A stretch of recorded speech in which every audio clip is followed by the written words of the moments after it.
Compartiendo la jornada de jueves, como cada semana, este espacio, esta columna de historias lugareñas con el historiador Héctor Iaconi. Hoy un tema tan lindo, tan importante, porque comienza a marcar la historia de los cines el 9 de julio. Estoy hablando de la creación de los primeros cines. Héctor, bienvenido al programa, buen día. Buenos días, Raúl. Como siempre, muchas gracias por este espacio en el que compartimos un poco sobre la historia del 9 de julio. Y efectivamente, la idea es trazar, dentro de los minutos que nos permite el tiempo de radio, la historia de los cines que funcionaron el 9 de julio y sobre todo de las primeras funciones cinematográficas que se desarrollaron el 9 de julio. ¿Cómo nace la historia, no? Bueno, la historia nace a principios del siglo XX. La fecha que se tiene como más remota de una función cinematográfica es el año 1902. Precisamente en ese año se desarrollaron dos eventos interesantes vinculados con el cine. Uno de ellos fue la instalación de lo que sería una especie como de vigomatógrafo o una función que se asemejaba al cine, pero en realidad eran unos paneles de imágenes que por medio de un sistema, digamos, mecánico les daba una cierta idea de movimiento, ¿no? Pero recién la primera función cinematográfica con un dispositivo Lumière, como se llamaba entonces, fue en mayo de 1902. Fue la primera función cinematográfica de que se tiene registro. La empresa PIMAS, que era una empresa que en ese momento estaba dando funciones por el interior de la provincia de Buenos Aires, se llega a 9 de julio, consulta a ver qué sala se podía usar para función cinematográfica, y la que ellos entendieron como más propicia era el Teatro Rossini. El Teatro Rossini, que con el tiempo se va a llamar Cine Teatro Rossini, ¿no? Es decir, ahí estaban en cierto modo anticipándose a algo muy importante que luego iba a transformar también en cierto modo la vida y la forma de esparcimiento de la sociedad. Bueno, en mayo de 1902 esta empresa trae un proyector cinematográfico, colocan el proyector cinematográfico en los palcos medios de la sala, de la antigua sala del Teatro Rossini, y se empiezan a dar en ese momento de manera muy breve, por así decirlo, algunas funciones de películas, lógicamente mudas, ¿no es cierto?, episodios de la época. Tanto fue, digamos, lo que impactó en el vecindario esas funciones que el intendente municipal gestionó con el empresario, y el 25 de mayo de 1902 se brindaron funciones cinematográficas gratuitas para todo el pueblo, como también una forma de adherir a los festejos por el aniversario de la Revolución de Mayo. Entonces se brindaron algunas funciones gratuitas. Ahí se inicia, digamos, lo que va a ser un recorrido que enmarca una especie de boom por los cinematógrafos, por la cinematografía, en esa primera década del siglo XX, que es cuando se instalan los llamados bares cinematógrafos. Es decir, entre 1902 y 1906, algunos empresarios que recorren la provincia de Buenos Aires con unos proyectores cinematográficos que era posible trasladarlos, ¿no es cierto?, se instalan en el Teatro Rossini de manera muy rudimentaria y brindan funciones cinematográficas, no de manera estable. Recién, en 1907, se empieza a dar forma a lo que serían los bares cinematógrafos. Por ejemplo, Germán César y Rafael Adobato se asocian y conforman instalan, mejor dicho, un bar cinematógrafo en lo que hoy sería esquina de la avenida San Martín y Libertad. Por ese mismo año, los hermanos Guida instalan el bar y cinematógrafo americano en Mendoza y San Martín. Estos eran pequeños bares en los cuales se instalaba un proyector cinematográfico tipo el modelo Gaumont, ¿no es cierto?, que eran relativamente pequeños, proyectaban, ¿no es cierto?, sobre una pantalla pequeña, ¿no es cierto?, los episodios, es decir, las funciones cinematográficas, muy reducidas, por supuesto, porque la distancia era breve porque por supuesto la distancia era corta, y el proyector era limitado.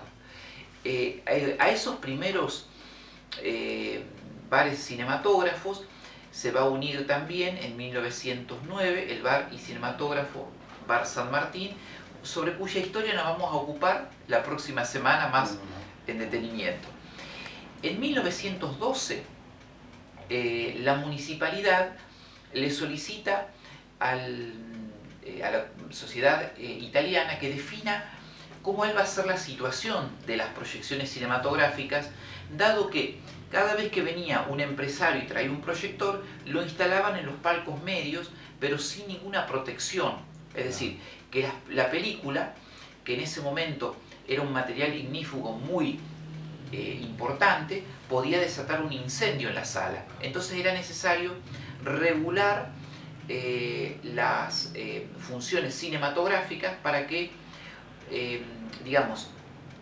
se realizaran con la debida seguridad.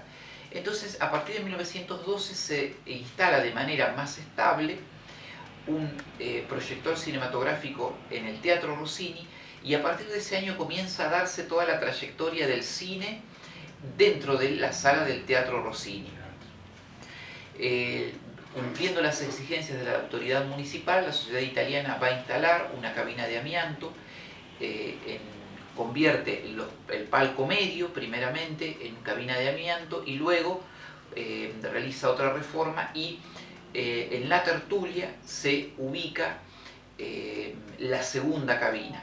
Todo esto, por supuesto, va a tener grandes modificaciones cuando las distintas empresas, ¿no es cierto?, que van pasando, que le van alquilando a la sociedad italiana la concesión para las funciones cinematográficas.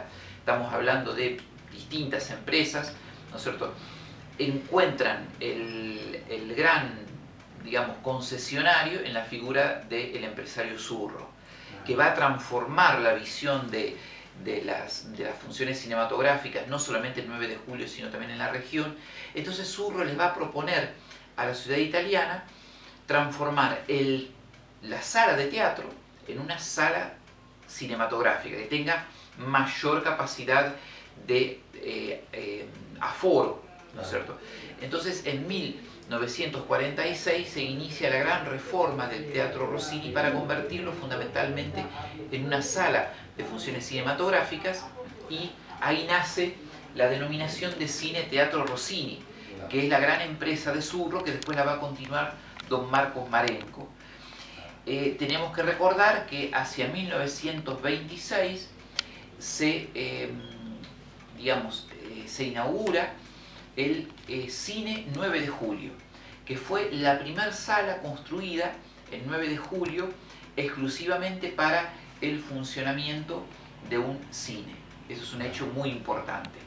Esta es la historia a grandes rasgos de la presencia del cine como, proyección, como espectáculo en la comunidad.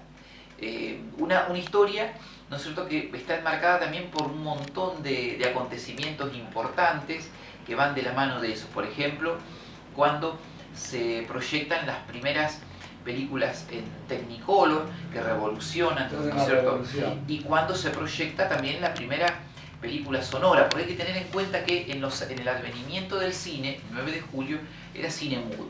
Entonces, ¿qué ocurría en el Teatro Rossini? Bueno, en el Teatro Rossini se proyectaban las películas mudas, y en uno de los laterales la sociedad italiana tenía un piano vertical relativamente pequeño. En uno de los laterales se ubicaba el piano. Entonces los hermanos Lupo, Enrique y su hermano, uno violinista y el otro pianista, mientras se proyectaban las películas mudas, ellos la acompañaban con ejecuciones en piano y violín. Entonces se pasaban los episodios, por ejemplo, de Charles Chaplin, otras películas de la época conocidas, y los hermanos Lupo, ante la falta de audición, porque eran películas mudas, ellos acompañaban con los acordes del piano y del violín. Es más, cuentan algunos chicos que luego se transformaron en grandes músicos, que muchos iban a la función de cine para ver cómo y escuchar a estos músicos que fueron notables. De hecho, Lupo Después tuvo uno de los hermanos Lupo tuvo una trayectoria importante en Buenos Aires como músico, eran grandes maestros, ¿no? Y bueno, y ellos acompañaron durante muchos años las funciones del cine mudo, y en torno a esas funciones de cine también surgía el paseo, surgía la visita a la confitería Libertad, porque era el paso obligado, salir del cine e ir a la confitería Libertad de Potetti, pasar a su antecesora, por así decirlo, en el tiempo, que fue la confitería Libertad de los Catenacchio, de una gran trayectoria, el 9 de julio, de hecho emparentados con la familia Queitzel, que luego fueron prestigiosos hoteleros aquí en 9 de julio y vinculados con la gastronomía. Toda una historia que se va uniendo en esta rica historia 9 juliense. Bueno, realmente la historia de los cines, el puntapié inicial que lo dio el Teatro Rossini en definitiva. Exactamente, Raúl, así es. Hemos hecho un raconto muy, pero muy breve sobre la historia de los cines, y por supuesto invitamos a aquellas personas que les interese el tema. Es un tema muy apasionante, un tema que tiene muchas vertientes para su estudio, y que bueno, quienes se interesen por querer saber más sobre la historia, hay fuentes muy ricas, documentos históricos muy interesantes sobre el cine el 9 de julio. Adelantamos el tema de la próxima semana. Bueno, y la próxima semana vamos a conocer la historia del bar y salón San Martín, que también tuvo su historia en esta comunidad, porque fue, además del Teatro Rossini, un salón de fiestas que tuvo también cinematógrafo y que dio su aporte y fue el que tuvo de hecho la primera pista de patinaje el 9 de julio, con un aporte a la cultura 9 juliense muy importante. Ettore Iaconi, muchísimas gracias. Muchas gracias, Raúl, como siempre, por este espacio.